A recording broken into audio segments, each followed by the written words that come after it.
আমি শক্ত করে বললাম, ভাই তোমার উপরে তুমি রহম করো, নিজেকে মানুষ বানাও ভাইয়া, ইনসান বানাও, ইনসান বানাও, বুঝতে চেষ্টা করো। এমন সুন্দর জীবন নষ্ট করে দিচ্ছ কেন? এমন হায়াত নষ্ট করে দিচ্ছ কেন? এই পর্যন্ত যে যতগুলো নারী দেখছো সবগুলো দিলে তুমি সামলাইতে পারবা? সারাদিনে যে যত নারী দেখছো সবগুলো দিলে সামলাইতে পারবা? তাইলে এত নারী দিয়ে করবা কি? এত নারী দিয়ে করবা কি বাপ? এত নর্তকী দিয়ে তুমি করবা কি? নর্তকীর কাছে তো কিছু নাই বাবা। মোবাইলেই যে নারী তার ছবি দিয়ে লাইছে, নাটকেই যে নারী তার ছবি দিয়ে ফেলছে, এই বাপ তার কাছে তো আর কিছু নাই। যা ছিল সে তো পয়সার মূল্যে বিক্রি করে দিছে, ওর কাছে তো কিছু নাই। ওর হাসি তো ধোকা, ওর দেহ তো ধোকা, ওর রূপ যৌবন তো ধোকা। বেহায়া নারী, বেপর্দা নারী, সে তো নিজের রূপ আর যৌবন ফেরি করে দিছে। সে তো খোলা মাঠে ছেড়ে দিছে যে বুড়া জোয়ান, আতুর, লুলা, পঙ্গু, প্যারালাইজড, অসল, যায় পারো আমারে দেখো, তুমি দেখলেই আমার পয়সা আইয়ে। তাহলে সে তো পয়সার জন্য নিজের শরীর প্রদর্শন করছে, তোমার জন্য না। তোমার জন্য হলে তো একা তোমারে দেখাই, আর একা তো দেখায় এই জন্য স্ত্রী, হালাল এবং পবিত্র স্ত্রী, সে শুধু তার স্বামীর জন্যই সাজে, সে শুধু তার স্বামীর জন্যই সাজে। পবিত্রা নারী, ওই নারী সতী সাধ্বী নারী, ওই নারী উত্তম নারী। ইজা নাজারা ইলাইহা সাররাতহু, যার স্বামী যখন তার দিকে তাকায় তো তার সৌন্দর্য দেখে, তার সাজগোজ দেখে, তার হাসি মাখা মুখ দেখে স্বামীর দিল শান্ত হয়ে যায়। নারী বলে তাকে নেককার না।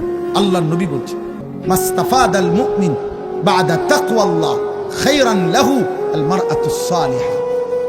নবীজি বলছে, আল্লাহর এই পৃথিবীতে তাকওয়ার পরে ঈমান, ইসলাম, নামাজ, রোজা, বন্দিগি, এই ইবাদতের পরে কোন ব্যক্তি দুনিয়ার সর্বশ্রেষ্ঠতার যে অর্জন, সম্পদ, নেয়ামত, দুনিয়াবি যা সে পেল, তার মধ্যে সর্বশ্রেষ্ঠ নেয়ামত আল মারআতুস সালিহা, একজন সতী সাধ্বী পবিত্রা নেককার স্ত্রী।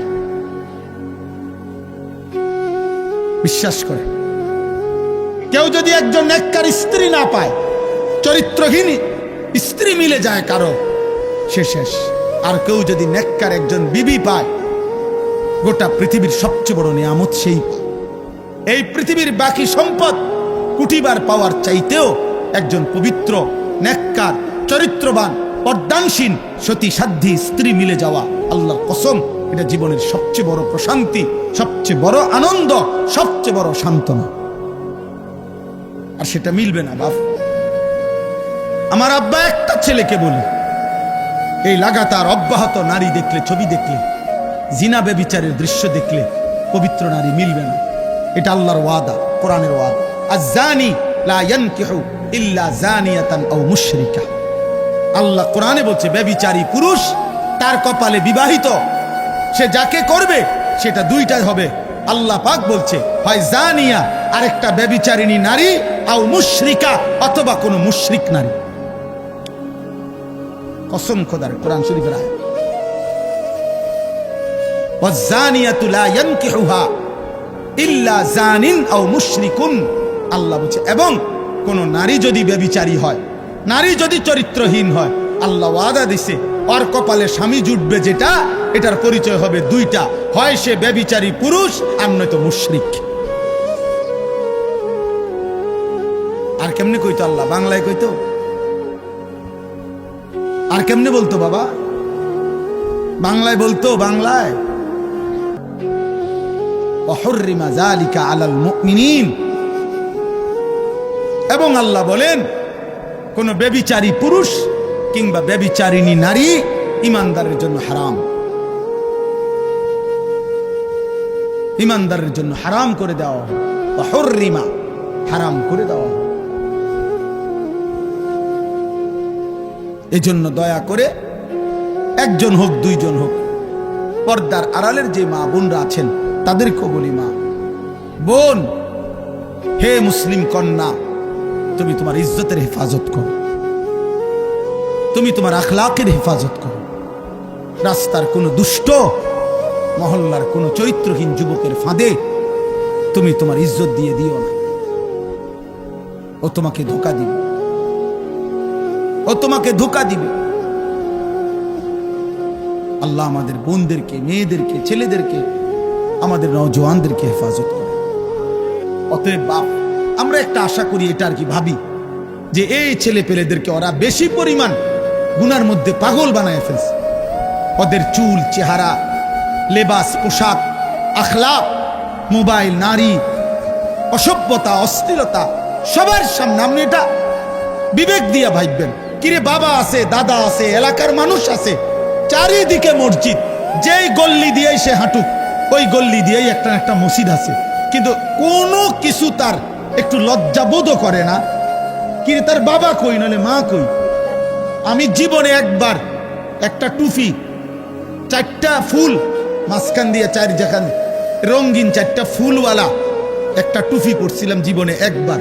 আমার আব্বা বাসায় যাওয়ার পরে আমার মারে বলছে, মায় আমার মাথার থেকে সে টুপিটা খোলায় ফেলছে। বলছে, ফুত, তোর আব্বা বলছে যে তোর বাবাই জীবনে কোনোদিন সাদা টুপি ছাড়া অন্য কোনো টুপি পরে নাই, তোরে নিষেধ করছে টুপি পরতি না, খোলে। আর কোনোদিন পরি নাই, আর কসম খোদার আর কোনোদিন পরি না।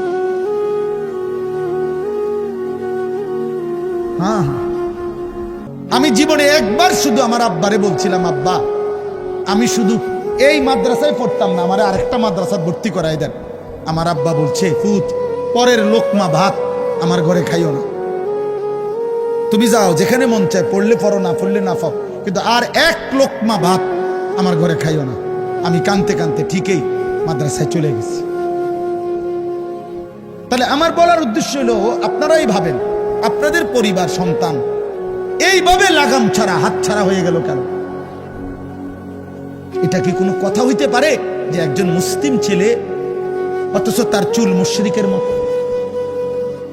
এটা কি একটা কথা হইতে পারে যে একটা মুসলিম ছেলে খোদার 365 দিনে একদিনও ফজরের নামাজ পড়বে না? কোনোদিনও না। এটা মেনে নেওয়ার মতো বিষয়। বাস, তোমরা একটা ছেলে বিবেক থাকলে তোমরা বলো ভাই। এজন্য তোমরা ফজরের ক্যাম্পেইন করো। তোমাদের কাছে যুবক বলি, একটা ছেলে হলেও তুমি নিয়ত করো যে আমি ফজর পড়বো, আমি অন্যকে ফজরের জন্য ডাকবো। আমরা একটা ক্যাম্পেইন কাজ করি, ফজর ক্যাম্পেইন। আমাদের একটা মেহনত আছে সারা দেশে। আলহামদুলিল্লাহ, আমাদের অনেক যুবক আছে যারা ফজরের জন্য বন্ধুদেরকে ডাকে। আলহামদুলিল্লাহ, গতকালকেও আমার মাদ্রাসায় এরকম এক বয়সী 14, 16, 17 বছরের প্রায় 87 জন ছেলে এক ধরনের ফজর ক্যাম্পেইনের গেঞ্জি গায়ে ওরা আমার সাথে এসে দেখা করে গেছে। ওরা এক বয়সী আলহামদুলিল্লাহ ফজরের জন্য বন্ধুদেরকে ডাকে। প্রিয় ভাই, সবাই মিলে একসাথে নষ্ট হয়ে গেলে হইতো না, এই জাতি টিকবে না, আমাদের ভবিষ্যৎ কষ্টের হবে। আমাদের ভবিষ্যৎ 1948 সাল থেকে দিনে রক্ত ঝরছে, আজকে প্রায় 77 বছর, এখনো মুসলমান নিরাপত্তা পায় না। 1947 সাল থেকে কাশ্মীরের মুসলমান নির্যাতিত, আজকে প্রায় 78 বছর, এখনো নিরাপত্তা পায় না। 1964 সাল থেকে রোহিঙ্গা মুসলমান নির্যাতিত, আজকে প্রায় 61 বছর, এখনো নিরাপত্তা পায় না। তোমরা বাড়াবাড়ি করো না, আমি অনুরোধ করলাম।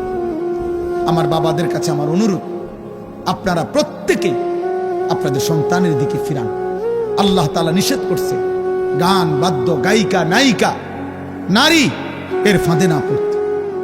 ইমামে আজম আবু হানিফা বলছে, সিমাউল আগানি ফিসকুন, গান বাদ্য এটা প্রকাশ্য পাপ, অত্তালাজ্জুদু বিহা কুফরুন। আহা, এটা সাংঘাতিক কথা। গান বাদ্য শুনে যদি কেউ মজা পায়, স্বাদ পায়, গান শুননা যদি কেউ তাল মারে, মনে করেন বলল, হাত নাড়লো, অনেক মানুষ আছে ছেলে এরকম করে, মনে করেন আমার হাতের তাল মানে না, এরপরে হাত শরীর ঘুরলো, মনে করেন যেখানে আছে ওখানে বাড়ি দিল, পায়ের মধ্যে নুপুরের মতো পাও নাড়াইলো গানের তালে তালে। আল্লাহর কসম, আমাদের ইমাম আবু হানিফা তিনি বলছেন, এটা গান শুনে বাদ্যের তালে তালে যদি কেউ মজা পায়, এটা কুফরি কুফরি কুফরি। আহা, যদি ঈমান হারা হয়ে কবরে যায়, চিরস্থায়ী জাহান্নাম, চিরস্থায়ী জাহান্নাম। আমাদের রাসূলুল্লাহ সাল্লাল্লাহু আলাইহি সাল্লাম হাদিসে বলছেন, আমালুকুম উম্মালুকুম, অর্থ হলো তোমাদের আমল, তোমাদের কর্ম তোমাদের শাসক। অর্থাৎ আমাদের আচরণ, আমাদের আমল আমাদের শাসক বানায়। আমাদের মন্দ আমল আমাদের শাসককে মন্দ বানায়, আমাদের উত্তম আমল আমাদের শাসককে উত্তম বানায়। তো বাস্তবতা হলো আমরা প্রতিনিয়ত আমরা রাষ্ট্র আপনার পদস্থ ব্যক্তিকে পরবারে দোষারোপ করি, আমাদেরও তো আখলাকের কি হাল, আমাদের আখলাকের কি হাল। এই জন্য এটা লক্ষণীয় বিষয়, উল্লেখ করার মতো একটা বিষয়। প্রিয় ভাই, কথা বলো না আল্লাহর ওয়াস্তে, যদি মানুষের বাচ্চা হও তো কথা বলো না, কথা বলো না। প্রয়োজনে তুমি চলে যাও, কিন্তু কথা বলো না। এই জন্য বললাম এটা জরুরি। আমরা যদি একজন মুসলমানের জন্য জায়গা ছাড়তে না পারি, তো আমাদের আখলাক হলো কেমন এটা বলে।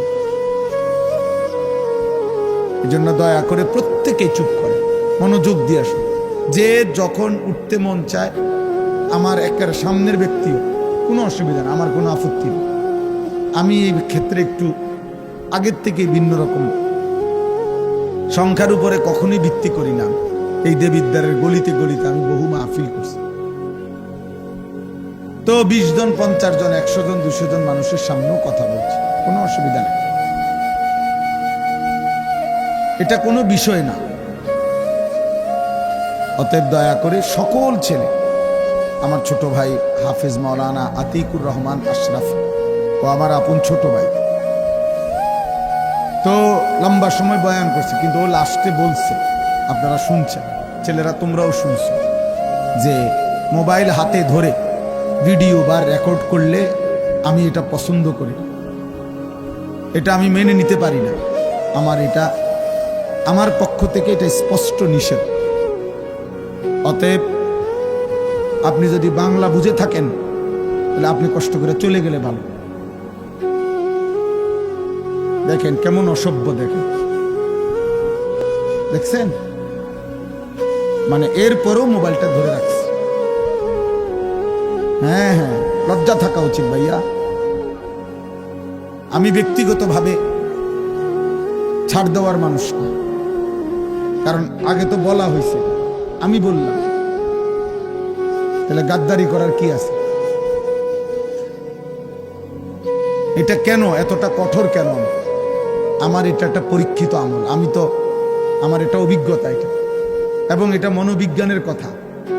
মানুষের অন্তর একই মুহূর্তে দুই জিনিস ভাবতে পারে না। তো কারো অন্তরে যদি মোবাইলটা হাতে থাকে, তার দিলে সারাক্ষণ মোবাইলের আসক্তি থাকে, মানে এটার কথা মনে পড়ে, ঠিক মতো উঠতেছে কিনা, এটারে আগায় পিচ্ছায় কমায়, ছোট করে বড় করে, ফলে বেচারা মোবাইলের প্রতি তার পুরাপুরি মনোযোগ থাকে, ফলে নিজের দিলে কিছু ঢুকে না, ও আর কিছুই বোঝে না। তাহলে এরকম যদি 1 লক্ষ ওয়াজও কেউ মোবাইলে উঠায়, তাহলে তার আখিরাতের কি ফায়দা বলে? আখিরাতের অর্জনটা কি হবে? ইনসাফ করে বলে। কোন বক্তার সাথে যদি কারো ছবি থাকে, কি হবে? আখিরাতের কি অর্জন আছে? কোনো অর্জন মনে হয়? এই জন্য প্রিয় ছেলেরা, বাবা, একটা জিনিস সমাজে শুরু হয়েছে দেখে এই পৃথিবীতে এটার জন্য মাতাল হয়ে যাইতে হবে, এটা কোনো যুক্তির কথা না। এই পৃথিবীতে বহু কিছুই আসছে গেছে, শেষ পর্যন্ত থাকে নাই কোনোটাই, কিন্তু ইনসান থাইকা গেছে আমাদের আমলনামা থেকেই যাবে। আমি চোখে দেখছি ফিতাওয়ালা ক্যাসেট, ফিতাওয়ালা ক্যাসেট, হাজার হাজার গান ওই ফিতাওয়ালা ক্যাসেটের মধ্যে ছিল, ফিতাওয়ালা ভিডিও, হাজার হাজার ছবি, হাজার হাজার সিনেমা, ওইগুলো তো ছিল, কিন্তু সেগুলো এখন আর পৃথিবীতে নাই। কিন্তু ওই পুরুষ নারীগুলোর গুনাহ মুছে গেছে। পাতলা পাতলা ক্যাসেট ছিল, সিডি, একদম পাতলা গোলাকার, এই সিডি ক্যাসেট আমরা দেখছি, সেগুলোতেও হাজারো গান বাদ্য, হাজারো নায়িকা গায়িকার সিনেমা নাটক ছিল, সেগুলো এখন আর পৃথিবীতে নাই। কিন্তু ওই গুনাহগুলো কি মুছে গেছে? তাইলে বলেন। এই জন্য দোস্ত, আজকের ফেসবুকও থাকবে না, ইউটিউবও থাকবে না, এই বড় মোবাইলের এই প্রযুক্তিও থাকবে না, কিন্তু এর দ্বারা যার যে গুনাহ হচ্ছে, নারী, ছবি, অস্থি দৃশ্য, হারাম যত গুনাহ, এটা কিন্তু বুঝবে না, এটা আমলনামায় জমা দেন। আধুনিকতার এই প্রযুক্তি হয়তো থাকবে না, কিন্তু আমলনামা থেকে, আমলনামা থেকেই যাবে। ওয়ালাদাইনা কিতাবুন ইয়ানতিকু বিল হক ওয়া হুম লা ইউজলামুন। আল্লাহ তাআলা বলেন, আমি আল্লাহর কাছে আমার ফেরেশতাদের মাধ্যমে 24 ঘন্টা আমি তোমার আমলনামা রেডি করছি। কিয়ামতের দিন তোমার আমলনামাই এক বিন্দু বেশি কম না করে তোমার সামনে কথা বলবে, তোমার বই কথা বলবে, তোমার জিন্দেগীর আমলনামাই কথা বলবে। অহুম লা ইউজলামুন, কোনো জুলুম হবে না, একটা গুনাহ কমও হবে না, একটা নেকি কমও হবে না, একটা গুনাহ বেশিও হবে, বেশিও হবে। এটা জরুরি, এটা বোঝা উচিত। এই একটা শুরু হয়েছে আর কি, মন চাইছে যে যার কারণে কোনো বাধা নিষেধ না মানা। দোস্ত, এটা জীবন, এটা জিন্দেগি হইতে পারে, এটা জীবন হইতে পারে। এই জন্য আমি এটা কঠোর, আমি এই ব্যাপারে শক্ত যে আমার কথা হইল, এরা আমাদের সন্তান, এরা আমাদের ছেলে, আমাদের ভাই, তাহলে এদেরকে ফিরাবে কি? এটা কি কোনো কথা হইল যে একটা মুসলিম ছেলে ওর যা মন চায় ও তাই করবে, কেউ বাধা নিষেধ করতে পারবে না, বলতে পারবে না, বলবে না? এটা কি একটা পৃথিবী হইতে পারে? আপনাদের বিবেকে কি বলে? তাহলে ইসলাম মানবে কে? কোরআন মানবে? আল্লাহর দ্বীন কার জন্য? নওজোয়ান ভাই, তোমরাই বলো, এই 30 পারা কোরআন তাহলে কার জন্য নাযিল? নবী সাল্লাল্লাহু আলাইহি ওয়াসাল্লাম 23টা বছর তাহলে কাকে বললেন, কি জন্য বললেন? এক ওয়াক্ত নামাজ মুসলিম পরিচয় দেওয়ার পরও যদি তোমার পড়তে মন না চায়, তো এই নামাজ কার জন্য ফরজ হল? হালাল হারাম যদি কোনোভাবেই মানতে মনে না চায় আল্লাহর বিধান, তো এই কোরআনের বিধান কার জন্য? তাই আল্লাহর বিধান তাহলে কার জন্য? ইনসাফ করেন সবাই, সবাই মিলে, জওয়ান বুড়া, মুরব্বীরা, শ্রেণীয়া বয়স্করা, আপনারা আপনাদের সন্তান নাতি নাতনিদেরকে ওদের হাতে ছেড়ে দিয়েছেন, আর ওরাও মুক্তি পাইয়া, স্বাধীন পাইয়া ওরা ভাবতেছে আমার মা বাবা, অভিভাবক, আমার দাদা দাদি, আমার বংশের কেউ মুরব্বী, আমার মাথার উপরে কেউ তো আমারে ডাক দেয় না, মানা করে না, আমি যা মন চাই তাই করতে পারতেছি। আমার বাপ, আমার ভাই, এটা তো জীবন, এর তো শেষ আছে, সব কিছুরই শেষ আছে, সব পাগলামিরই শেষ আছে, সব মাতলামিরই শেষ আছে। এই মোবাইলেরও তো চার্জ শেষ হয়, মোবাইলের যেহেতু চার্জ শেষ হয়, হায়াতের চার্জও তো শেষ হবে। একদিন রাত ভোর হবেই, একদিন হায়াত শেষ হবেই। وجاءت سكرة الموت بالحق ذلك ما كنت منه تحيد।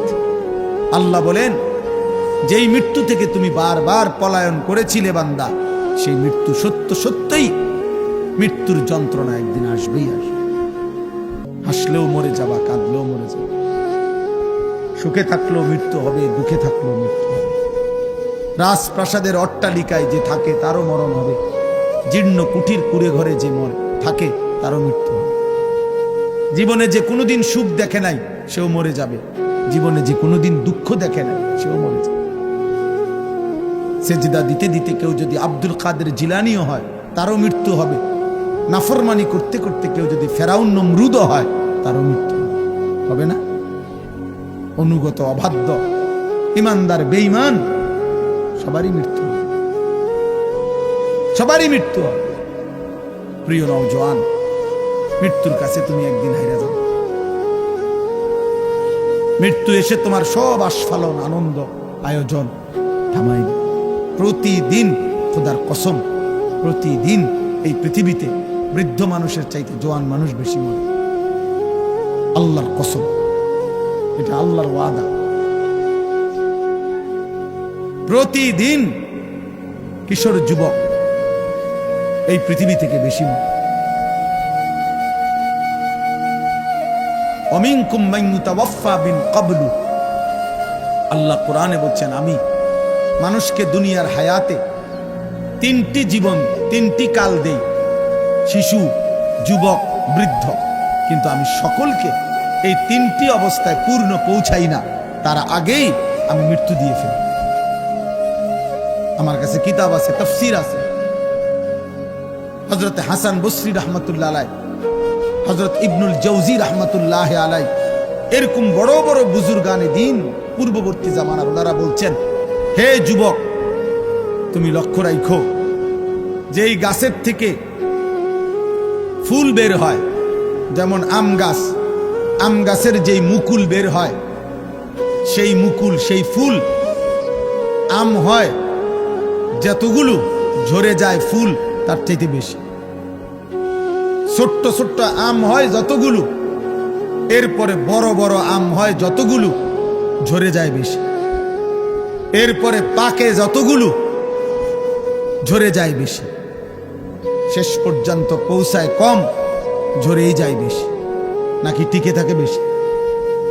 আমের মুকুল দেখেন নাই কোনো সময়? ছোট্ট ছোট্ট পিচ্ছি পিচ্ছি আম দেখেন নাই কোনো সময়? হযরত ইবনুল জাওজি রাহমাতুল্লাহ কিতাবের মধ্যে আছে, উনি বলছেন, হে যুবক, মনে রেখো, প্রত্যেক যুগে, প্রত্যেক সমাজে, প্রত্যেক বাড়িতে তুমি হিসাব করো যে কিশোর যুবক সমবয়সী যদি হয়, যে পরিমাণ, তার সাথে আনুপাতিক হারে বৃদ্ধের সংখ্যা অনেক কম। মানে একটা বাড়িতে যদি এই মুহূর্তে নওজোয়ান 14, 16, 18, 20, 25 বছরের ছেলে মেয়ে থাকে 20 জন, 30 জন, তাহলে আনুপাতিক হারে, মানে এটা ধারে, এইটা চিন্তা করলে বৃদ্ধ মানুষ তো থাকার কথা কমপক্ষে 12-14 জন, কিন্তু ওই বাড়িতে 30 জন কিশোর যুবকের ছেলে মেয়ের মোকাবেলায় বুড়া চাচা, বুড়া দাদা আছে মাত্র 2 জন, 1 জন। বুঝেন নাই হিসাবটা? তাহলে বুঝা গেল এই আজ থেকে 30 বছর আগেও তো, 50 বছর আগেও তো কেউ কিশোর যুবক হিসেবে আগাই আসছিল। তাহলে ওরা সবাই যদি বৃদ্ধ হইতো, তাহলে বৃদ্ধ এত কম হইল কেন? তাহলে হিসাবে তো কাছাকাছি থাকবার কথা, কিন্তু জওয়ান হইল 20 জন, বৃদ্ধ হইল 2 জন। কেন? মানুষে বলে না যে এই চাচা আর আমগো গ্রাম বাড়ি শেষ, শুধু দোয়া করেন, আমার দাদাই আর বাকি সব মরে গেছে। আমার বাপ চাচা, মনে করেন আমার বাপ চাচা 4 জন, তাহলে আমার বাপ চাচার ছেলেরা, ছেলে মেয়েরা, আমরা চাচতো ভাই, জ্যাঠতো ভাই, আমরা মিলে আমরা আছি না হয়তো 40-50 জন। তাইলে 30-40 জনের কম হবে না, কিন্তু আমার বাপ চাচার মধ্যে শুধু আমার ছোট চাচা একজনই বাইচা আছে। আমার দাদাও নাই, জ্যাঠাও নাই, আমার বাবাও নাই, আমার সেজো চাচাও নাই, শুধু ছোট চাচা আছে। অথচ আমার এই বাপ চাচা 4 জনের সন্তানদের মধ্যে একমাত্র আমার বড় জ্যাঠার একজন ছেলে মারা গেছে, আর সবাই আল্লাহর রহমতে বাইচা আছে। তাহলে ভাইয়া বুঝো, এটা বুঝতে চেষ্টা করো। কেউ যদি বুঝতে চাও আর তোমার তামসা যদি তোমার কাছে পছন্দ হয় তো ঠিক আছে বাবা, কেউ কাউরে থামাইতেও পারে না, কেউ কাউরে পিছাইতেও পারে না, কিন্তু এটা ইনসাফ যে আগামী 50 বছর পৌঁছতে পৌঁছতে তোমাদের বয়সী অধিকাংশ কবরে চলে যাবে। টিকবে, অনেকে বুড়া হবে অল্প,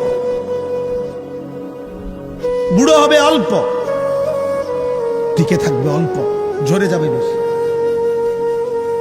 ওমিনকুম মান ইউতাওয়াফা মিন ক্বাবলি। এই জন্য আজকেও একজন লোক এটা আমি বুঝাইছি যে ভাই এটা ভাববেন না যে এখনো বয়স বাকি, না না। ওয়ালিতাবলুগু আজালাম মুসাম্মা, আল্লাহ বলেন আমি কিন্তু যাকে যখনই মৃত্যু দেই আমি কিন্তু তার হায়াত পূর্ণ করেই মৃত্যু দেই। অল্প বয়সে আমি কাউকে মৃত্যু দেই না, অকালে কাউকে মৃত্যু দেই না। প্রত্যেককে আমি আল্লাহর পক্ষ থেকে নির্ধারিত, আমি আল্লাহ তাকদীরে সৃষ্টির আগেই আল্লাহ তাআলা লিখে রাখছেন, তো আমি ওইটা সময় পূর্ণ করেই মৃত্যু দেই। ওয়ালিতাবলুগু আজালাম মুসাম্মা, আমি নির্ধারিত হায়াত পূর্ণ করি বান্দা। তাইলে দোস্ত আমার, ভাই আমার, বাবা আমার, নওজোয়ান, তুমি তোমার উপরে দয়া করো।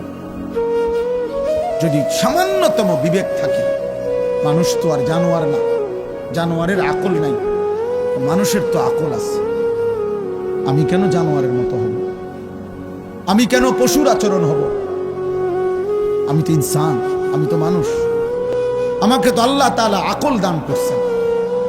মানুষ আর জানোয়ারের মূল পার্থক্য তো হাত পাও দিয়া না, মানুষ আর জানোয়ারের মধ্যে মূল পার্থক্য তো নাক চোখ দিয়া না, মানুষ আর জানোয়ারের মধ্যে তো পেশাব পায়খানা দিয়ে পার্থক্য না, খাবার দিয়ে নয়, ঘুম দিয়ে নয়, যৌন চাহিদা পূরণ দিয়ে নয়, এগুলো তো সব সমপরিমাণ জানোয়ারেরও পূরণ হয়।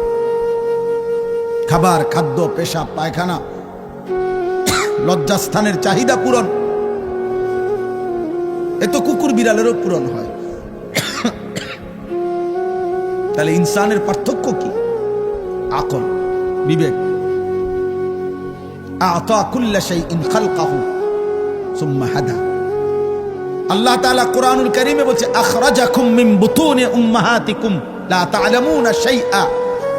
মায়ের পেট থেকে বাবা, আল্লাহ বলছে হে আমার বান্দা, মায়ের পেট থেকে যেদিন তোমাকে আমি বের করে এনেছিলাম সেদিন কিন্তু তুমি কিছুই জানতা না।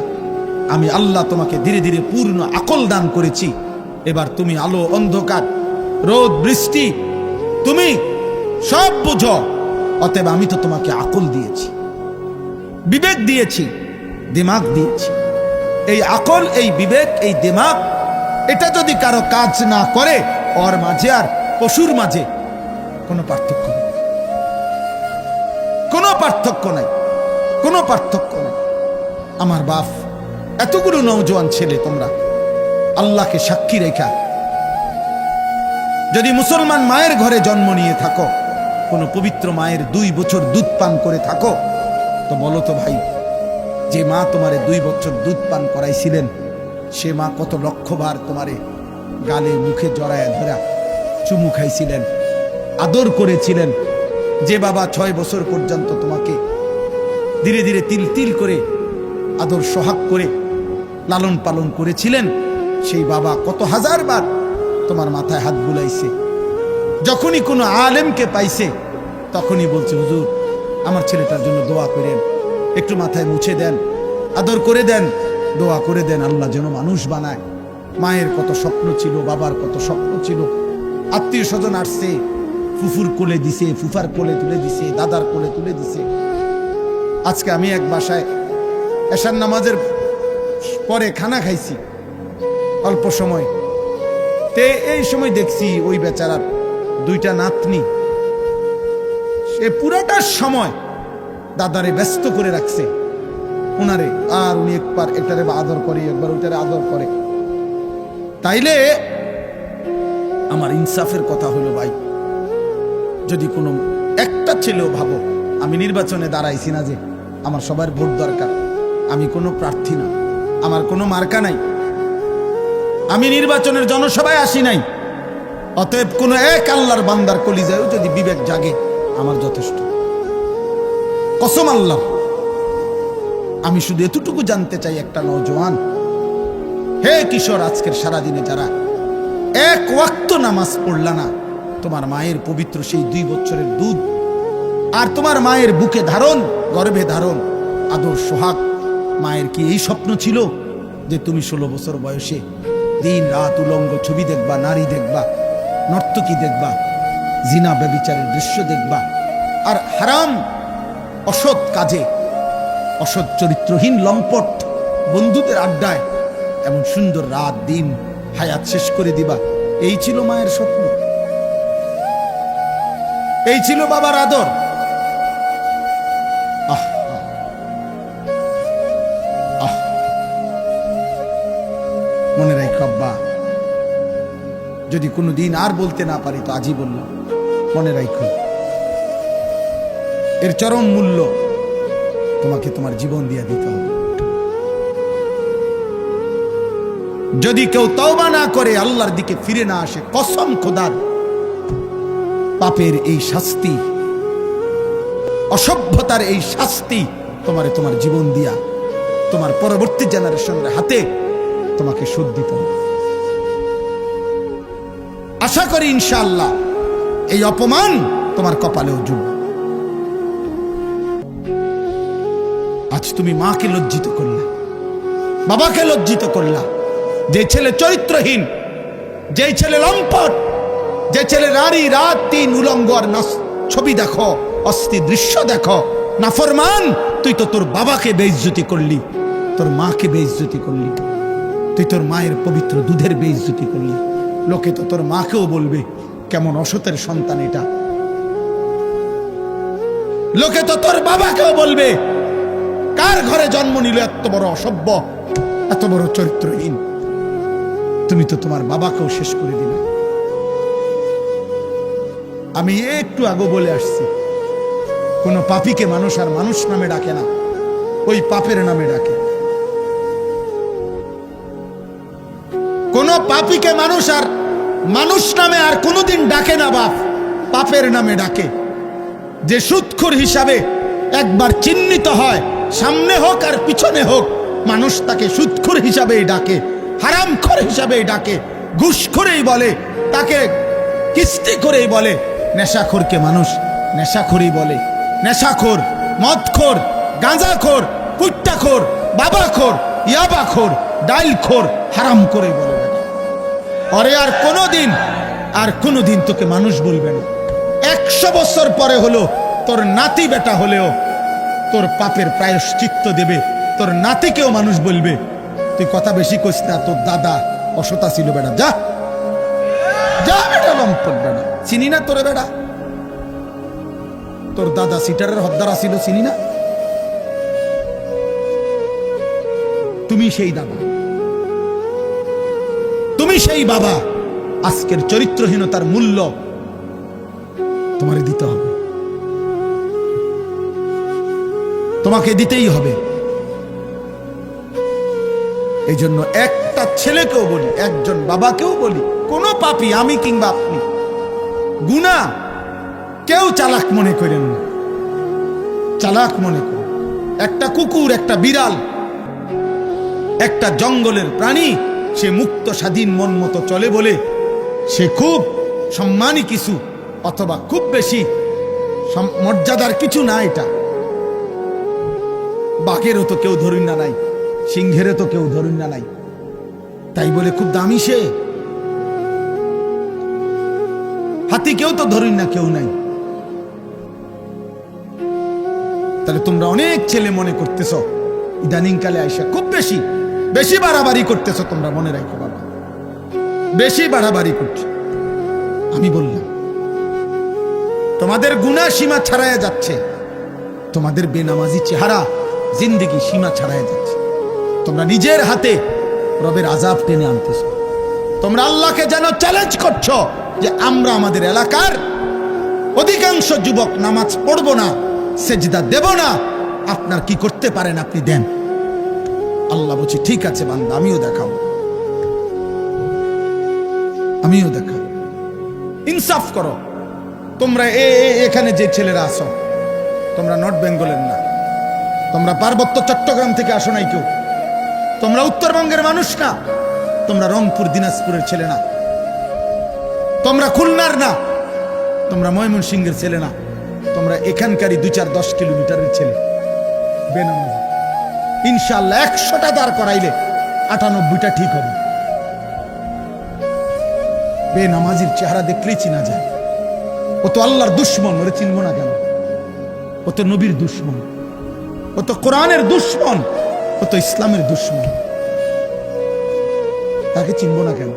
ওরে দেখলেই বোঝা যায়। বেনামাজি তো বেহায়া, বেনামাজি তো গাদ্দার, বেনামাজি তো অহংকারী, বেনামাজি তো অসভ্য, বেনামাজি অকৃতজ্ঞ। মানুষের 10 টাকার কৃতজ্ঞতাও তো আদায় করে বেটা। একটা বন আর 1 কাপ চা খাওয়াইছে যে 1 সপ্তাহ 15 দিন পরেও তাকে দেখলে মানুষ তার প্রতি একটু কৃতজ্ঞতা হয় যে উনি আমারে গত 15 দিন আগে একটা বন খাওয়াইছে, 1 কাপ চা খাওয়াইছে। আর এত বড় আসমান ও জমিন, এত লক্ষ কোটি কোটি নিয়ামত দিয়ে যে আল্লাহ আমাকে 24 ঘন্টা লালন পালন করছেন, আমি তাকে একটা সেজদাও দিলাম না। এত বড় গাদ্দার মানুষ হয় বেটা? কোন জানোয়ারও তো এত বড় গাদ্দার হয় না, কোন কুকুর বিড়ালও তো এত বড় গাদ্দার হইতে পারে না বেটা, কোন পশুও তো এত বড় গাদ্দার হইতে পারে। এই জন্য আল্লাহ নাফরমানকে পশু বলতেও নারাজ। বালহুম আদাল বলে না, বলছে কিনা? আল্লাহ বলছে নাফরমান পশুর চাইতেও নিকৃষ্ট। বালহুম আদাল। ও কুকুরও না, ও বিড়ালও না, ও শুকরও না। উর্দু কিতাবে আমরা পড়ছি শুকর, শুকর। এই যুবক, শুকর কোন সকালবেলা একবারে চোখ খুলে না। শুকরের নিয়ম, শুকর একটু একটু করে চোখ খুলে সকালবেলা। কেন?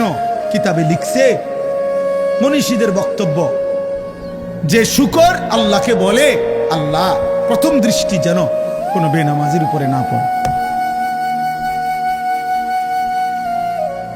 কিতাবে আছে কুত্তা আল্লাহর কাছে প্রতিদিন ভোরে ঘুম থেকে যখন উঠে প্রথমবার কুত্তা আল্লাহর কাছে ফরিয়াদ করে, আল্লাহ প্রথম নজর কোনো বেনামাজির উপরে যেন না। তোকে কুত্তা ঘৃণা করে, তোকে শুকর ঘৃণা করে। এই জন্য তোমার চুল তোমার কাছে সুন্দর লাগে, তোমার কাছে ভালো লাগে, আর কারো মূল্য তো ভালো লাগে। এই জন্য নিজের চুল নিজেই ফিরায়, নিজের ছবি নিজেই উঠায়, নিজের ছবি নিজেই দেয়। কারণ কোন ছাগলও তো এর দিকে চায় না, কনটা কি দেবে? কোন পাগলও তো তার দিকে আর দেখে না। এই জন্য নিজেই নিজের সেলফি তোলে, নিজের ছবি নিজেই দেয়। হ্যাঁ হ্যাঁ, আল্লাহ আমাদেরকে হেফাজত করেন, আল্লাহ আমাদেরকে বুঝ দান করেন। আমি শক্ত করে বললাম, ভাই তোমার উপরে তুমি রহম করো, নিজেকে মানুষ বানাও ভাইয়া, ইনসান বানাও, ইনসান বানাও। বুঝতে চেষ্টা করো, এমন সুন্দর জীবন নষ্ট করে দিচ্ছ কেন? এমন হায়াত নষ্ট করে দিচ্ছ কেন? এই পর্যন্ত যে যতগুলো নারী দেখছো সবগুলো দিলে তুমি সামলাইতে পারবা? সারাদিনে যে যত নারী দেখছো সবগুলো দিলে সামলাইতে পারবা? তাইলে এত নারী দিয়ে করবা কি? এত নারী দিয়ে করবা কি বাপ? এত নর্তকী দিয়ে তুমি করবা কি? নর্তকীর কাছে তো কিছু নাই বাবা। মোবাইলেই যে নারী তার ছবি দিয়ে লাইছে, নাটকেই যে নারী তার ছবি দিয়ে ফেলছে, এই বাপ তার কাছে তো আর কিছু নাই। যা ছিল সে তো পয়সার মূল্যে বিক্রি করে দিছে, ওর কাছে তো কিছু নাই। ওর হাসি তো ধোকা, ওর দেহ তো ধোকা, ওর রূপ যৌবন তো ধোকা। বেহায়া নারী, বেপর্দা নারী, সে তো নিজের রূপ আর যৌবন ফেরি করে দিছে। সে তো খোলা মাঠে ছেড়ে দিছে যে বুড়া জোয়ান আতুর লুলা পঙ্গু প্যারালাইজড অসল যায় পারো আমারে দেখো, তুমি দেখলেই আমার পয়সা আইয়ে। তাহলে সে তো পয়সার জন্য নিজের শরীর প্রদর্শন করছে, তোমার জন্য না। তোমার জন্য হলে তো একা তোমারে দেখাই, আর একা তো দেখায় এই জন্য স্ত্রী, হালাল এবং পবিত্র স্ত্রী, সে শুধু তার স্বামীর জন্যই সাজে, সে শুধু তার স্বামীর জন্যই সাজে। এজন্য নবী বলছে, ওই নারী নেককার নারী, ওই নারী পবিত্রা নারী, ওই নারী সতীসাধ্যী নারী, ওই নারী উত্তম নারী, ইজা নাজারা ইলাইহা সাররাতহু, যার স্বামী যখন তার দিকে তাকায় তো তার সৌন্দর্য দেখে, তার সাজগোজ দেখে, তার হাসি মাখা মুখ দেখে স্বামীর দিল শান্ত হয়েছে। নারী বলে তাকে নেককার নারী। আল্লাহর নবী বলছে, মাস্তাফাদাল মুমিন বাদা তাকওয়াল্লাহ খায়রান লাহু আল মারআতুস সালিহা। নবীজি বলছে, আল্লাহর এই পৃথিবীতে তাকওয়ার পরে ঈমান, ইসলাম, নামাজ, রোজা, বন্দিগি, এই ইবাদতের পরে কোন ব্যক্তি দুনিয়ার সর্বশ্রেষ্ঠতার যে অর্জন, সম্পদ, নেয়ামত দুনিয়াবি যা সে পেল, তার মধ্যে সর্বশ্রেষ্ঠ নেয়ামত আল মারআতুস সালিহা, একজন সতী সাধ্যী পবিত্রা নেককার স্ত্রী। বিশ্বাস করে কেউ যদি একজন নেককার স্ত্রী না পায়, চরিত্রহীন স্ত্রী মিলে যায় কারো, সে শেষ। আর কেউ যদি নেককার একজন বিবি পায়, গোটা পৃথিবীর সবচেয়ে বড় নিয়ামত সেই পায়। এই পৃথিবীর বাকি সম্পদ কুটিবার পাওয়ার চাইতেও একজন পবিত্র নেককার চরিত্রবান পর্দানসীন সতী সাধ্যী স্ত্রী মিলে যাওয়া, আল্লাহর কসম, এটা জীবনের সবচেয়ে বড় প্রশান্তি, সবচেয়ে বড় আনন্দ, সবচেয়ে বড় সান্ত্বনা। আর সেটা মিলবে না বাপ। আমার আব্বা একটা ছেলেকে বলি, এই লাগাতার অব্যাহত নারী দেখলে, ছবি দেখলে, জিনা ব্যভিচারের দৃশ্য দেখলে পবিত্র নারী মিলবে না। এটা আল্লাহর ওয়াদা, কোরআনের ওয়াদা। আয-যানি লা ইয়ানকিহু ইল্লা যানিয়াতান আও মুশরিকা। আল্লাহ কোরআনে বলছে, ব্যভিচারী পুরুষ তার কপালে বিবাহিত, সে যাকে করবে সেটা দুইটা হবে। আল্লাহ পাক বলছে, হয় জানিয়া আরেকটা ব্যভিচারিণী নারী, আও মুশরিকা, অথবা কোনো মুশরিক নারী। কসম খোদার, কোরআন শরীফের আয়াত। ওয়াজ-জানিয়াতু লা ইয়ানকিহুহা ইল্লা জানিন আও মুশরিকুন।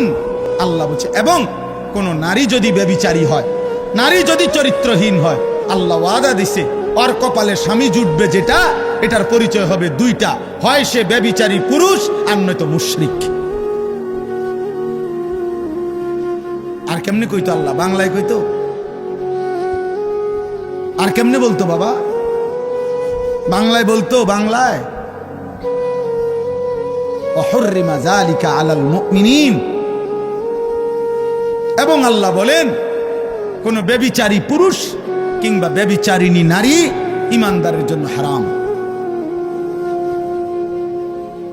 ঈমানদারের জন্য হারাম করে দেওয়া হবে। ওয়াহুররিমা, হারাম করে দেওয়া হবে। এজন্য দয়া করে একজন হোক, দুইজন হোক, পর্দার আড়ালের যে মা বোনরা আছেন তাদেরকেও বলি, মা বোন, হে মুসলিম কন্যা, তুমি তোমার ইজ্জতের হেফাজত করো, তুমি তোমার আখলাকের হেফাজত করো। রাস্তার কোন দুষ্ট, মহল্লার কোন চরিত্রহীন যুবকের ফাঁদে তুমি তোমার ইজ্জত দিয়ে দিও না। ও তোমাকে ধোঁকা দিবে, ও তোমাকে ধোঁকা দিবে। আল্লাহ আমাদের বোনদেরকে, মেয়েদেরকে, ছেলেদেরকে, আমাদের নওজোয়ানদেরকে হেফাজত করে। কোরআনুল কারীমের যে আয়াত দুইটা পড়ছি, আমি এবার এই দুইটা আয়াতের সংক্ষিপ্ত, এই আর 10টা মিনিট লাগবে না ইনশাআল্লাহ, তর্জমা বলেই আমার কথা শেষ করছি। আল্লাহ তাআলা বলছেন, দেখেন কিছু ছেলে এখনো কথা বলে, আল্লাহ তোমাদেরকে মাফ করে দেন। আহা, সন্তান কোনোভাবেই থামানো গেল না, কত বড় বদনসিব সন্তান।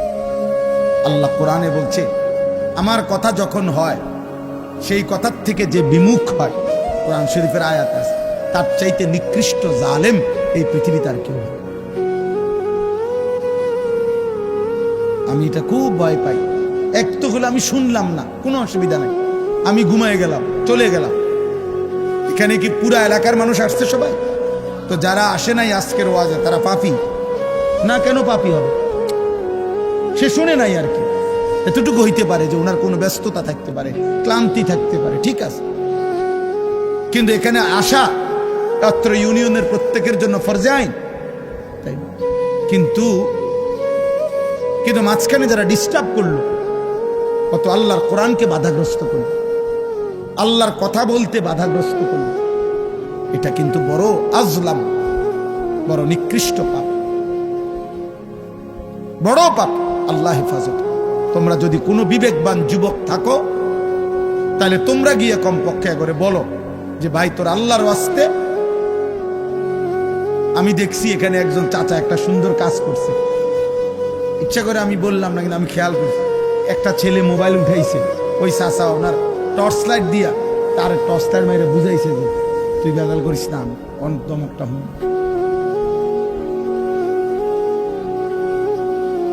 তার মানে মাশাআল্লাহ চাচা এটা পরে ফিরাইতে চেষ্টা করছে। আল্লাহ দুইজন খেয়ে কবুল করেন, চাচারও আল্লাহ মাফ করে দেন, ভাতিজারও আল্লাহ মাফ করে দেন। তাইলে চলেন, বলতেছিলাম অমিনান নাসি মান ইয়াশতারি লাহবাল হাদিস।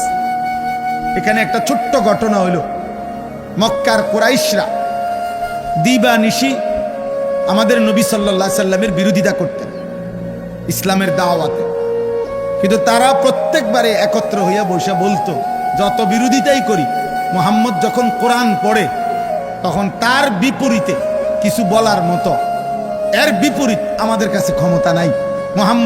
আমাদের সব কথা, আর মুহাম্মদ যখন কোরআন পড়ে ওই মানুষটার কলিজাটা নরম হয়ে যায়, দিলটা নরম হয়ে যায়, ওই আস্তে মুহাম্মদের দলভুক্ত হয়ে যায়। এইটার লগে কুলাইতারলাম, যত জুলুমে করলাম, অত্যাচার করলাম, বিরোধিতা করলাম, যাই করলাম, কিন্তু ওর কোরআনের আওয়াজটাকে তো থামাইতারি না। এই সুর তো সাংঘাতিক, এই তেলাওয়াত তো সাংঘাতিক, এটা পড়লেই ব্যক্তির কলিজা ছুঁয়ে যায়, দিল নরম হয়ে যায়। এটার আমরা কিনব। তখন মক্কার একজন কুরাইশ সর্দার নজর ইবনে হারেস, সে গেছিল ইরান দেশে ব্যবসার জন্য। তো সেখানে সে মাসখানিক ছিল। তো ব্যবসা করে অবস্থায় সে ওইখানে একটা জিনিস দেখছে। সে দেখছে ওইখানে জায়গায় জায়গায় বিকালবেলা সন্ধ্যাবেলায় গানের আসর, বাদ্যের আসর বসে। কিছু মানুষ জড়ো হইয়া গোল হইয়া বসে।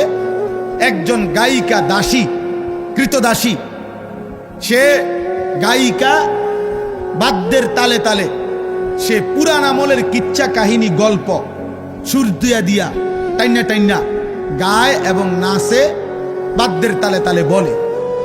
তো ও এটার খেয়াল করছে ওইখানে এই কাফের সর্দার মক্কার নজর ইবনে হারেস, যে এরা এটা খুব মনোযোগ দিয়া শোনে। এই পাবলিকটি একদম মনোযোগ দিয়া তাকাইয়া ওই নর্তকীর গায়িকার গান শুনে, বাদ্যের তালে তালে সুরে সুরে ওই পিছন দিনের গল্প এগুলা কাহিনীগুলা শুনে। তো সে চিন্তা করছে এইটা একটা বিকল্প হইতে পারে মুহাম্মদের কোরআনের, নাউজুবিল্লাহ, একটা ব্যতিক্রম হইতে পারে কিছু। তখন সে অনেক চড়া মূল্যে, বেশি দাম দিয়া এই ইরান থেকে একজন কৃতদাসী কিনে আনছে মক্কায়। ওই এরকম নারী, মহিলা কৃতদাসী, দাসীটা যে গাইতে পারে, নাচতে পারে, বাদ্যের তালে তালে ওই ঘটনায় ডিকল সুর দিয়া দিয়া আর কি। আইনা সে এবার মক্কায় কুরাইশ সর্দার এবং কিছু বখাটে দুশ্চরিত্র, দুষ্ট প্রকৃতির যুবকদেরকে একসাথ করে বলছে, তোমরা মুহাম্মদের কোরআন না শুনে এটা শোনো, এই গান শোনো, এই নর্তকীর নাচের সাথে সাথে দেখো কি সুন্দর সুন্দর কিচ্ছা কয়, ঘটনা কয়, নাউজুবিল্লাহ। ফলে মোটামুটি কিছু দুষ্ট ছেলে ফেলে, অসৎ প্রকৃতির মানুষ এই গান বাদ্যের আসরে, ওই নর্তকীর নাচের আসরে বসা শুরু করছে। আর তখন এই নজর ইবনে হারেস এই কোরআন নিয়ে বিদ্রুপ করতো। হ্যাঁ মুহাম্মদ, এবার দেখুন চাই তোমার কোরআন দিয়ে তুমি কদ্দুর কি করো, আমিও বিকল্প লোক আনছি। দাসী আনছি। আমিও গানের আয়োজন করছি, এই জন্য সে প্রতিদিন তখন গানের আয়োজন করত, বাদ্যের, আল্লাহ নবীর কোরআনের বিরুদ্ধে, আর কোরআনকে উপহাস করত, ঠাট্টা করত। এই পাপী লোকটার এই গান বাদ্যের এই মন্দ আচরণের জবাবে আল্লাহ তাআলা এই আয়াত নাজিল করছে। সূরা লোকমান 21 নম্বর পারা 31 নম্বর সূরা। এই সূরার মধ্যে আল্লাহ তাআলা বলেন, আমিনান নাসি মান ইয়াশতারি লাহওয়াল হাদিস লিয়ুদিল্লা আন সাবিলিল্লাহি বিগাইরি ইলমিন। আল্লাহ বলে, হে নবী শুনেন, কিছু নিকৃষ্ট পাপী আছে এমন, যারা প্রতিনিয়ত গুনাহ মিশ্রিত কথা, বেহুদা অনর্থক কথা সংগ্রহ করে আমার বান্দাদেরকে অজ্ঞতা মূর্খতা বশত আমি আল্লাহর পথ থেকে পথভ্রষ্ট করার জন্যে, ওয়াত্তাখিযাহা হুজুয়া, এবং আমার কোরআন, আমার দ্বীন, আমার শরীয়তকে ঠাট্টা করে, উপহাস করে। উলাইকা লাহুম আযাবুম মুহিন। আপনি তাদেরকে বলে দিয়েন, আমি আল্লাহ তাদের জন্য রেখেছি অপমানকর, লাঞ্ছনাকর চূড়ান্ত আযাব। ওয়া ইযা তুতলা আলাইহি আয়াতুনা, আল্লাহ বলেন, গান বাদ্যে আসক্ত এই পাপী এত বড় জঘন্য যে যখনই আমার কোরআন পড়া হয় অহংকার করে সে আমার কোরআন থেকে মুখ ফিরায় নেয়। কাআন লাম ইয়াসমাআহা কাআন্না ফি উযুনাইহি ওয়াকরা। সে এমন একটা ভাব নেয় কোরআনের মোকাবেলায় যে যেন সে শুনেই নাই, অথবা তার কানে বধির, আগের থেকেই শুনে না। আল্লাহ বলেন, ফাবাশশিরহু বিআযাবিন আলীম। হে নবী, এই নাফরমান, এই অহংকারী, এই মুতাকাব্বির যে আমার কোরআনের বিপরীতে গান শুনে, বাদ্য শুনে, গায়িকা, নৃত্যের আসর, গানের আসর জমায়, গানের আসরে বসে, আল্লাহর কসম, আল্লাহ বলেন তাকে আপনি অত্যন্ত মর্মান্তিক আযাবের কথা বলেন। এই দুইবার বলছে, একবার বলছে আযাবুম মুহিন, আরেকবার বলছে আযাবিন আলীম। একবার বলছে প্রথমত অপমান করব, তারপরে আযাব দেব, আবার বলছে মর্মান্তিক আযাব দেব। আজকে আমি শুধু এই শেষ 5টা মিনিট এই কথাটাই শুধু বলতে চাই। প্রিয় নওজোয়ান ভাই, কোনো এক ভাই যদি তুমি শুনে থাকো, বাবা তোমারই আমি বললাম, যাও, তোমার জন্যই আমি ভাবলাম। এক কিশোর যুবক, আমার জীবনের একটা স্বপ্ন। আসলে আমি একটু বেশি অস্থিরতা বোধ করি মূলত আমাদের এই কিশোর নওজোয়ান আগামী দিনে ইসলামের জন্য আমরা যদি এদেরকে না ফিরাই, বলেন আগামীর ইসলামের জন্য লড়বে কি?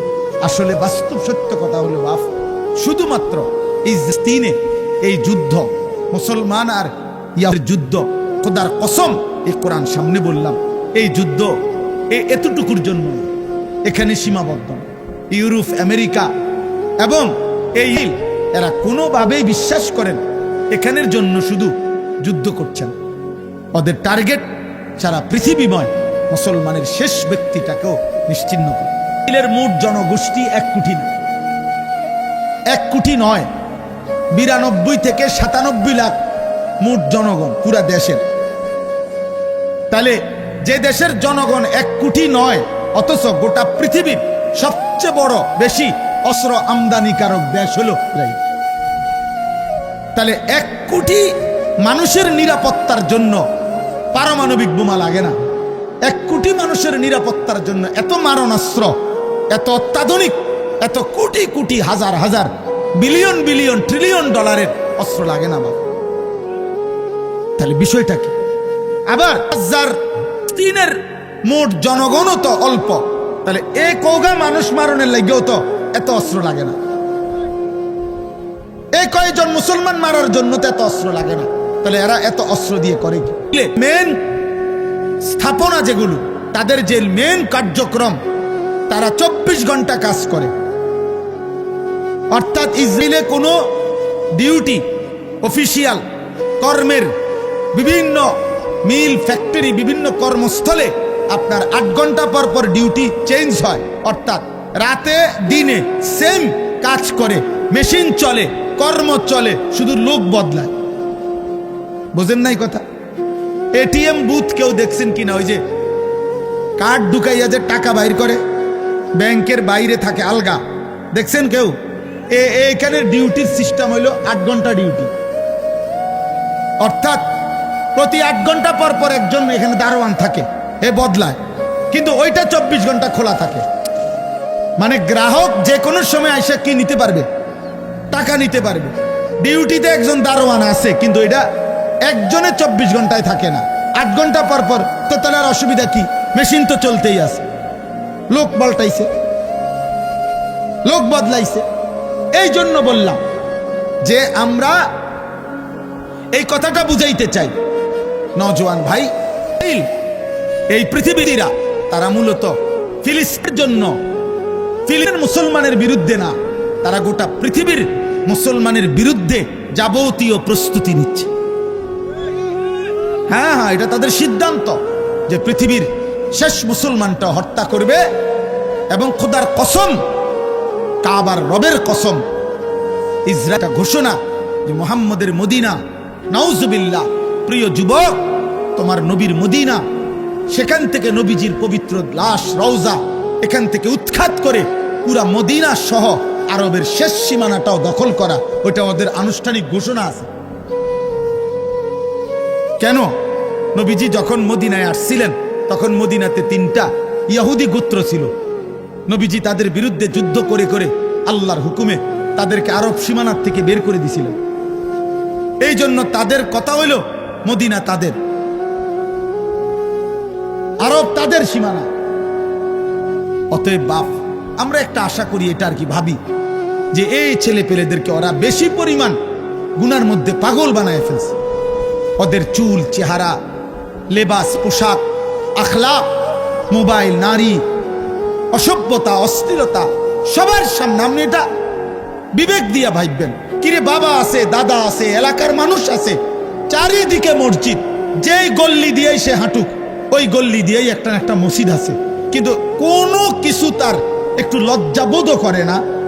কিরে, তার বাবা কই, নলে মা কই? আমি জীবনে একবার একটা টুপি, 4টা ফুল মাঝখান দিয়ে 4 জায়গা রঙিন 4টা ফুলওয়ালা একটা টুপি পরছিলাম জীবনে একবার। আমার আব্বা বাসায় যাওয়ার পরে আমার মারে বলছে, মায় আমার মাথার থেকে সে টুপিটা খোলায় ফেলছে, বলছে, ফুত, তোর আব্বা বলছে যে তোর বাবাই জীবনে কোনোদিন সাদা টুপি ছাড়া অন্য কোনো টুপি পরে নাই, তোরে নিষেধ করছে টুপি পরতি না, খোল এটা। আর কোনোদিন পরি নাই, আর কসম খোদার আর কোনোদিন পরি নাই। হ্যাঁ হ্যাঁ, আমি জীবনে একবার শুধু আমার আব্বারে বলছিলাম, আব্বা আমি শুধু এই মাদ্রাসায় পড়তাম না, আমার আরেকটা মাদ্রাসা ভর্তি করাই দেন। আমার আব্বা বলছে, ফুত, পরের লোকমা ভাত আমার ঘরে খাইও না, তুমি যাও যেখানে মন চায়, পড়লে পড়ো, না পড়লে না পাও, কিন্তু আর 1 লোকমা ভাত আমার ঘরে খাইও না। আমি কানতে কানতে ঠিকই মাদ্রাসায় চলে গেছি। তাহলে আমার বলার উদ্দেশ্য হলো, আপনারাই ভাবেন আপনাদের পরিবার, সন্তান এইভাবে লাগাম ছাড়া, হাত ছাড়া হয়ে গেল কেন? এটা কি কোনো কথা হইতে পারে যে একজন মুসলিম ছেলে অথচ তার চুল মুশরিকের মতো? এটা কি একটা কথা হইতে পারে যে একটা মুসলিম ছেলে খোদার 365 দিনে একদিনও ফজরের নামাজ পড়বে না? কোনোদিনও না। এটা মেনে নেওয়ার মতো বিষয়। বাস, তোমরা একটা ছেলে বিবেক থাকলে তোমরা বলো ভাই, এজন্য তোমরা ফজরের ক্যাম্পেইন করো। তোমাদের কাছে যুবক বলি, একটা ছেলে হলেও তুমি নিয়ত করো যে আমি ফজর পড়ব, আমি অন্যকে ফজরের জন্য ডাকবো। আমরা একটা ক্যাম্পেইন কাজ করি, ফজর ক্যাম্পেইন। আমাদের একটা মেহনত আছে সারা দেশে, আলহামদুলিল্লাহ। আমাদের অনেক যুবক আছে যারা ফজরের জন্য বন্ধুদেরকে ডাকে, আলহামদুলিল্লাহ। গতকালকেও আমার মাদ্রাসায় এরকম এক বয়সী 14, 16, 17 বছরের প্রায় 87 জন ছেলে এক ধরনের ফজর ক্যাম্পেইনের গেঞ্জি গায়ে ওরা আমার সাথে এসে দেখা করে গেছে। ওরা এক বয়সী আলহামদুলিল্লাহ ফজরের জন্য বন্ধুদেরকে ডাকে। প্রিয় ভাই, সবাই মিলে একসাথে নষ্ট হয়ে গেলে হইতো না, এই জাতি টিকবে না, আমাদের ভবিষ্যৎ কষ্টের হবে। আমাদের ভবিষ্যৎ 1948 সাল থেকে তিনে রক্ত ঝরছে। আজকে প্রায় ৭৭ বছর এখনো মুসলমান নিরাপত্তা পায় না। 1947 সাল থেকে কাশ্মীরের মুসলমান নির্যাতিত, আজকে প্রায় ৭৮ বছর এখনো নিরাপত্তা পায় না। 1964 সাল থেকে রোহিঙ্গা মুসলমান নির্যাতিত, আজকে প্রায় 61 বছর এখনো নিরাপত্তা পায় না। তোমরা বাড়াবাড়ি করো না, আমি অনুরোধ করলাম, আমার বাবাদের কাছে আমার অনুরোধ, আপনারা প্রত্যেকে আপনাদের সন্তানের দিকে ফিরান। আল্লাহ তাআলা নিষেধ করছে গান বাদ্য গায়িকা নায়িকা নারী এর ফাঁদে না পড়তে। ইমামে আজম আবু হানিফা বলছে সিমাউল আগানি ফিসকুন, গান বাদ্য এটা প্রকাশ্য পাপ, অত্তালাজ্জুদু বিহা কুফরুন। আহা, এটা সাংঘাতিক কথা। গান বাদ্য শুনে যদি কেউ মজা পায়, স্বাদ পায়, গান শুনে যদি কেউ তাল মারে, মনে করেন বললো হাত নাড়লো, অনেক মানুষ আছে ছেলে এরকম করে, মনে করেন এমন হাতের তাল মানে না, এরপরে হাত শরীর ঘুরলো, মনে করে যেখানে আছে ওখানে বাড়ি দিল, পায়ের মধ্যে নুপুরের মতো পাও নাড়াইলো গানের তালে তালে। আল্লাহর কসম, আমাদের ইমাম আবু হানিফা তিনি বলছেন এটা গান শুনে বাদ্যের তালে তালে যদি কেউ মজা পায়, এটা কুফরি কুফরি কুফরি। আহা, যদি ঈমান হারা হয়ে কবরে যায়, চিরস্থায়ী জাহান্নাম, চিরস্থায়ী জাহান্নাম। এই জন্য ভাই সবাই মিলে নিয়ত করেন, নিয়ত করেন। আমার জীবনের একটা স্বপ্ন, আমি আপনাদের কাছে এই শেষ কথাটা বললাম। আমার একটা আশা, আমি বড় আশা নিয়া আমার যে মাদ্রাসা কুমিল্লা ক্যান্টনমেন্ট ময়নামতি সাহেবের বাজার 2016 সালে মাদ্রাসা শুরু করছিলাম। আলহামদুলিল্লাহ 500-র মতো ছাত্র আছে মাদ্রাসায়, 34 জন শিক্ষক কর্মচারী আছে। কিন্তু এই মধ্যে আইসা আজকে 1-1.5 বছর আমার স্বপ্ন যে আমি একটা নতুন মাদ্রাসা আরেকটা করতে চাই, যেখানে উদ্দেশ্য সারা বাংলাদেশের যত স্কুল কলেজ বিশ্ববিদ্যালয়ের ছেলে, জেনারেল ছেলে পড়ুক বা না পড়ুক, মাদ্রাসায় পড়ার হয়তো সুযোগ পায় নাই, হয়তো কোনো না কোনো কারণে মাদ্রাসার থেকে ছুটে গেছে বা পড়ে নাই, তো ওরা যেন সর্বস্তরে সারা বাংলাদেশ থেকে যে যখন আসে যেটুকু সময় নিয়া ওই যেন দিন শিখতে পারে, ওযু নামাজ আখিরাত আল্লাহ খুদা রসুল সুন্নাত রুকু সেজদা যেন কিছুটা হলো শিখতে পারে। এই জন্য আমি একটা নতুন ভিন্ন মাদ্রাসা করতে চাই, যেখানে 24 ঘন্টা শিক্ষক থাকবে। আমার একটা স্লোগান, যে আসবে যখন দিন শিখবে তখন, যার সময় যতক্ষণ দিন শিখবে ততক্ষণ, যেহেতু 3 ঘন্টা 3 ঘন্টাই কিছু শিখো। শুক্রবার ছুটি, শুক্রবারে একটু শিখো। আমি আলাদা ওস্তাদ রাখতে চাই। আলহামদুলিল্লাহ আমার মাদ্রাসায় এই বছর 25 সাল আমরা প্রতি 3 মাস পর পর এই কোর্স চালু করছি, অর্থাৎ কিশোর যুবক ছেলেদের জন্য 3 দিনের ওযু নামাজ সূরা কেরাত দোয়া কালা। এই গতকাল শনিবার একটা কোর্স শেষ হয়েছে, প্রায় 150 ছাত্র, আলহামদুলিল্লাহ সব কলেজের স্কুলের ছেলে। ওরা 3 দিন লাগাতার আমার 32 জন শিক্ষক এবং বড় ছাত্র মিলে ওদেরকে একটা একটা করে সূরা কেরাত দোয়া কালাম রুকু সেজদা শিখাইছে আলহামদুলিল্লাহ। এবং স্কুলের ছেলে সুন্নাত মোতাবেক রুকু দিতে পারছে, সেজদা দিতে পারছে। প্রয়োজন পরিমাণ 5টা 4টা সূরা শুদ্ধ করে গেছে। টার্গেট ছিল 11টা, সবাই 11টা সূরা পারে নাই, যে যেদূর পারছে 3 দিন।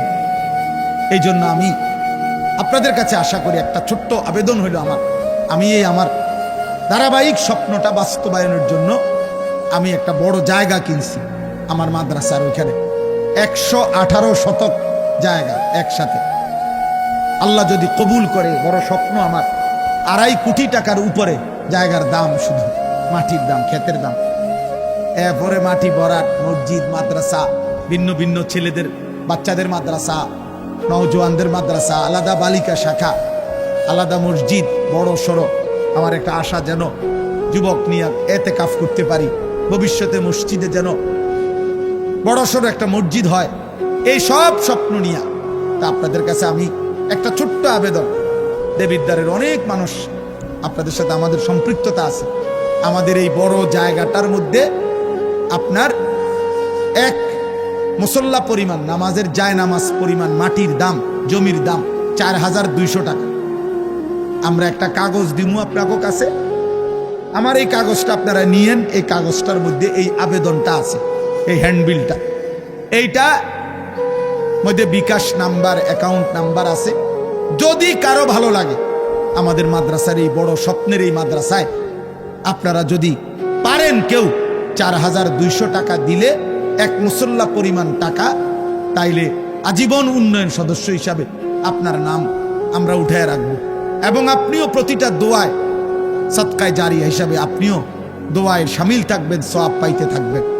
আর শেষ কথা হলো, এই মাদ্রাসা আলহামদুলিল্লাহ আমি এইমাত্র দেখলাম আইসাও যে চারজন মেয়ের জন্য যারা হাফেজ হয়েছে না, হাফেজা হয়েছে আলহামদুলিল্লাহ। আপনি শুনবেন হাসরের ময়দানে, দেখবেন এই হাফেজার ইজ্জত কাকে বলে। তো এই মাদ্রাসাটার জন্য আপনারা পাশে থাকবেন আলহামদুলিল্লাহ। যে যা দিছেন আপনাদের কাছে অনুরোধ, মাদ্রাসাকে ভালোবাসবেন। আমার শায়েখ বলে, আল্লামা মুফতি মুশতাকুন নবী কাসিমি হুজুর সব সময় বলে, একটা মাদ্রাসার প্রতি একজন মুসলমানের 3টা হক। 1, মাদ্রাসার জন্য দোয়া করা। 2, মাদ্রাসায় সন্তান পড়তে দেওয়া। 3, প্রয়োজন পরিমাণ, সাধ্য পরিমাণ মাদ্রাসায় কিছু দান সদকা করা। হুজুর সব সময় বলে, কেউ যদি কোনো মাদ্রাসায় বাচ্চা দেয়, দোয়া করে, কোনো মাদ্রাসায় দান সদকা করে, ইনশাআল্লাহ কিয়ামতের দিন ওই মাদ্রাসার আলেম তালেব ইলমদের সাথেই আশা করা যায় ওই লোক দাঁড়াবে ইনশাআল্লাহ। এই জন্য আমি অনুরোধ করছি আপনারা প্রত্যেকেই, সর্বশেষ কথা হইল, যুবক ভাই তোমাদের কাছে শেষ অনুরোধ, তোমরা সবাই সৌন্দর্যকে পছন্দ করো, সুন্দর থাকতে চাও, চুল আশ্রাও যেন তোমারে সুন্দর দেখায়, জামা কাপড় ফিটফাট করে পরো যেন তোমাকে স্মার্ট দেখায়। আমি তোমাদের কাছে অনুরোধ করি, এই পৃথিবীর সবচেয়ে সৌন্দর্য, সবচেয়ে স্মার্টনেস তিনি হলেন মুহাম্মদুর রাসূলুল্লাহ সাল্লাল্লাহু আলাইহি ওয়াসাল্লাম। অতএব নবীজির একটা সুন্নত, নবীর চুল, চেহারা, নবীজির লেবাস, পোশাক, আচরণ, উচ্চারণ, এটাই হচ্ছে সুন্দর। সুন্নাতেই সুন্দর, সুন্নাতেই জীবন। এজন্য আমরা প্রতিদিন আমাদের ওই সাদা গাড়িতে একটা কিতাব বিক্রি করি, প্রত্যেক দিন নবীজির সুন্নাতের কিতাব। এই কিতাবটা 600 পৃষ্ঠা ব্যাপী কিতাব, বাংলা ভাষায় আমাদের নবীজির সুন্নাতের উপরে, নবীজির জীবনের সমস্ত সুন্নত, ছোট বড় সব সুন্নত এই কিতাবের মধ্যে দলিল সহ আছে। ঢাকা গাজীপুরের বাংলাদেশের একজন প্রখ্যাত বুজুর্গ এই কিতাবটা লিখছেন। যে জোয়ান বুড়া বয়স্ক বাবা নারী পুরুষ প্রত্যেকে ঘরে রাখলে এটা পড়তে পারবেন। 400 টাকা মূল্যে আমরা এই বড় বইটা সুন্নাতের বিক্রি করি, ওখান থেকে আমি আনাইছি। যাদের সুযোগ হয় যাওয়ার সময় আমাদের সাদা গাড়ি থেকে এই কিতাব কিনবেন। ইতিপূর্বে যারা মাদ্রাসায় দান করেছেন, আমার ছোট ভাই শুনছি আমি আয়শা, আপনারা দিছেন, আল্লাহ তাআলা আপনাদের প্রত্যেকের দানে সাদাকায় বরকত দান করেন। মাদ্রাসার সব আয়োজনে আল্লাহ তাআলা উত্তম বিনিময় দান করেন, আল্লাহ কবুল করেন। আলহামদুলিল্লাহি রাব্বিল আলামিন। আল্লাহুম্মা আনতাস সালাম ওয়া মিনকাস সালাম, তাবারাকতা ইয়া যাল জালালি ওয়াল ইকরাম। মাওলায়ে করিম আপনি মাফ করে দেন, রব্বে করিম আপনি মাফ করে দেন, মেহেরবান মাওলা আপনি মাফ করে দেন। আয় আল্লাহ আপনি মাফ করে দেন, আয় আল্লাহ আপনি মাফ করে দেন, আয় আল্লাহ আপনি মাফ করে দেন, আয় আল্লাহ আপনি মাফ করে দেন, আয় আল্লাহ আপনি মাফ করে দেন। রাত গভীরে মাওলা মাফ করে দেন, রাত গভীরে মাওলা মাফ করে দেন। আল্লাহ চোখ বন্ধ করলে পিছনে গুনাই বেশি, গুনাই বেশি মাওলা, জীবনটা নাফরমানি বেশি মাওলা, আপনি মাফ করে দেন। আগামী জীবন সুন্দর করে দেন, ঈমান আমল দান করেন, ইজ্জত আফিয়ত দান করেন, তাকওয়া তহারত দান করেন, হিম্মত ইস্তেকামত দান করেন, ইখলাস দান করেন, সেজদাওয়ালা কপাল বানিয়ে দেন, কাঁদনেওয়ালা চোখ বানিয়ে দেন, জিকিরওয়ালা জবান বানিয়ে দেন, মোহাব্বতওয়ালা দিল বানিয়ে দেন, সুন্নতওয়ালা জীবন বানিয়ে দেন। আল্লাহ এই কিশোর যুবক ছেলেগুলোকে বদলে দেন মাওলা, বদলে দেন মৌলা, নামাজি বানিয়ে দেন, আগামীর ইসলামের জন্য কবুল করে নেন, মাহাদির সৈনিক হিসাবে কবুল করে নেন, কালেমার পতাকা উড়াতে আল্লাহ আপনি কবুল করে নেন। আল্লাহ সমস্ত কবরবাসীদেরকে মাফ করে দেন, কিয়ামত পর্যন্ত কবরের আযাব মাফ করে দেন, অসুস্থ বিমারি যারা শিফা করে দেন, প্রত্যেকের কামাই রুজিতে হালাল বরকত দান করেন, প্রবাসে বিদেশের জমিনে যারা সহি সালামতে নিরাপদে রাখেন মাওলা। আল্লাহ আয়েশা সিদ্দিকা রাদিয়াল্লাহু তাআলা আনহা বালিকা মাদ্রাসা আপনি কবুল করে নেন, আপনি কবুল করে নেন, আপনি কবুল করে নেন। আল্লাহ মুসলমানের কন্যারা বোনেরা এই মাদ্রাসায় পড়ছে, আল্লাহ প্রত্যেকটা মেয়েকে আবেদা সালেহা শাকেরা আরেফা জাকেরা আলেমা বানিয়ে দেন, হাফেজা বানিয়ে দেন। আল্লাহ আপনি কবুল করেন, মাদ্রাসার জরুরত আপনি পূরণ করে দেন, মাদ্রাসার জরুরত আপনি পূরণ করে দেন। যার সহযোগিতায় যাদের ভালোবাসায় এই মাদ্রাসাটা প্রতিষ্ঠিত হয়েছে, আল্লাহ প্রত্যেককে উত্তম বিনিময় দান করেন। একটা টাকার সহযোগিতা, এক বিন্দু ভালোবাসা, পরামর্শ, বুদ্ধি, যে যখন যা দিয়েছে আল্লাহ সবাইকে কবুল করেন। মাদ্রাসার মুহতামিম, শিক্ষক শিক্ষিকা, ছাত্রী সকলকে কবুল আর মনসুর করে নেন। আল্লাহ আমাদের নেক মাকসাদ আপনি পূরণ করে দেন, আমাদের সকলকে ঈমান আমলের জীবন দান করেন। আল্লাহ আমাদের সকলের নেক মাকসাদ পূরণ করে দেন। পর্দার আড়ালে যত মা বোন আছে, আল্লাহ সমস্ত মা বোনদেরকে পর্দানশীল নামাজি নারী হিসাবে কবুল করে নেন। আল্লাহ প্রতিটা মা বোনকে ফাতেমা রাবিয়া বসরিয়ার মতো বানিয়ে দেন। রব্বির হামহুমা কামা রব্বায়ানি সগীরা। আয় আল্লাহ আমার দেশকে নিরাপদ রাখেন, আমার দেশকে নিরাপদ রাখেন। একজন ইনসাফগার, ন্যায়পরায়ণ, আদেল শাসক আমাদেরকে দান করেন।